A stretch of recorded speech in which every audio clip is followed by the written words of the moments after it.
ମହାଭାରତ ଯଦି ଭାରତ ଏକ ନାମ ନ ହୁଏ ତେବେ ମହାଭାରତ ଅର୍ଥ ହେଉଛି ମହାଯୁଦ୍ଧ ଅର୍ଥାତ୍ ଏଠାରେ ଭାରତର ଅର୍ଥ ହେଉଛି ଯୁଦ୍ଧ।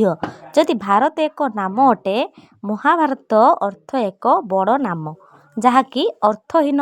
ଉଦାହରଣ ସ୍ୱରୂପ ଯଦି କୃଷ୍ଣ ଜଣଙ୍କର ନାମ ହୁଏ ତେବେ ମହାକୃଷ୍ଣ ଅର୍ଥ କ'ଣ ହୋଇପାରେ ନିଜେ ବୁଝିବାକୁ ଚେଷ୍ଟା କରନ୍ତୁ। ମହାଭାରତ କୁରୁକ୍ଷେତ୍ରରେ ହୋଇଥିଲା ଯାହାକି ହରିୟାଣାର 1530 ବର୍ଗ କିଲୋମିଟର ବିଶିଷ୍ଟ ଏକ ଭୂଭାଗ। ଇତିହାସକାରଙ୍କ ଅନୁଯାୟୀ କୁରୁ ରାଜ୍ୟ କେବଳ ଦିଲ୍ଲୀ ହରିୟାଣା ଏବଂ ଉତ୍ତରାଖଣ୍ଡ ଭିତରେ ସୀମିତ ଥିଲା। ଏହା ବର୍ତ୍ତମାନ ଇଣ୍ଡିଆ ଆକାରର ନଥିଲା।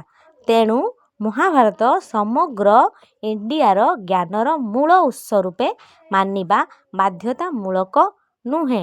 ଆମ ଓଡ଼ିଆ ଜାତି ସହ ମହାଭାରତର କୌଣସି ସମ୍ପର୍କ ନାହିଁ। ତେଣୁ ଏହାକୁ ଜ୍ଞାନର ଉତ୍ସ ରୂପେ ମାନିବା ଆଗରୁ ଏଥିରେ ଥିବା ଜ୍ଞାନକୁ ତର୍କ ଦ୍ୱାରା ବାଛିବା ଉଚିତ। ଭଗବାନ ହୋଇ ଯଦି ବିନା ହିଂସାରେ ସମାଧାନର ଉପାୟ ନ କରିପାରନ୍ତି ତେବେ ସେପରି ଭଗବାନର କିଛି ମୂଲ୍ୟ ନାହିଁ। ମହାଭାରତ ହେଉଛି ଭାଇ ଭାଇ ମଧ୍ୟରେ ରାଜ୍ୟ ତଥା ସମ୍ପତ୍ତି ପାଇଁ ଯୁଦ୍ଧ ଯାହା ପୁଣି ଜୁଆ ଖେଳ ସୁରାପାନ ଏବଂ ନାରୀ ପ୍ରତାରଣାରୁ ହିଁ ସୃଷ୍ଟି। ତେଣୁ ଏପରି କାହାଣୀକୁ ନିଜର ଜ୍ଞାନ ଉତ୍ସ ରୂପରେ ବିବେଚନା କରିବା ପୂର୍ବରୁ ଏହା ବିଷୟରେ ଭାବିବା ଉଚିତ।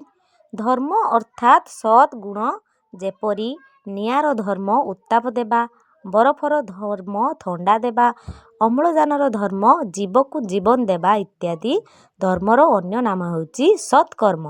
ନିଆଁର ଅସତ୍ ବ୍ୟବହାର ଜଣେ ନିର୍ଦ୍ଦୋଷକୁ ଜଳାଇ ଦେଇପାରେ।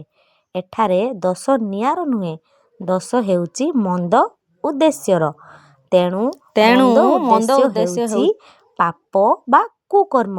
ଯଦି ଧର୍ମ ନାମରେ କୁକର୍ମ କରାଯାଏ ତାହା ଧର୍ମ ନୁହେଁ ତାହା ମଧ୍ୟ କୁକର୍ମ। ଧର୍ମ ନାମରେ କିଛି ଲୋକ ନିଜ ନିଜ ଧାର୍ମିକ ବେପାର ଖୋଲି ବସିଛନ୍ତି। ଭଲ ଭଲ ବାଣୀ ବ୍ୟବହାର କରି ଲୋକଙ୍କୁ ଧର୍ମ ନାମରେ ଠକି ଚାଲିଛନ୍ତି। ଯଦି କୌଣସି କାର୍ଯ୍ୟ ତାର୍କିକ ଓ ଜନମଙ୍ଗଳକାରୀ ନୁହେଁ ସେପରି ଧାର୍ମିକ ନାମଧାରୀ କାର୍ଯ୍ୟରୁ ନିଜକୁ ବଞ୍ଚାନ୍ତୁ। କାରଣ ଯାହା ଆପଣ ଧର୍ମ ବାଛୁଛନ୍ତି ତାହା ଧର୍ମ ନୁହେଁ। ଧର୍ମ ନାମରେ ଅନ୍ଧବିଶ୍ୱାସ ଏବଂ କୁକର୍ମ ବା ପାପ।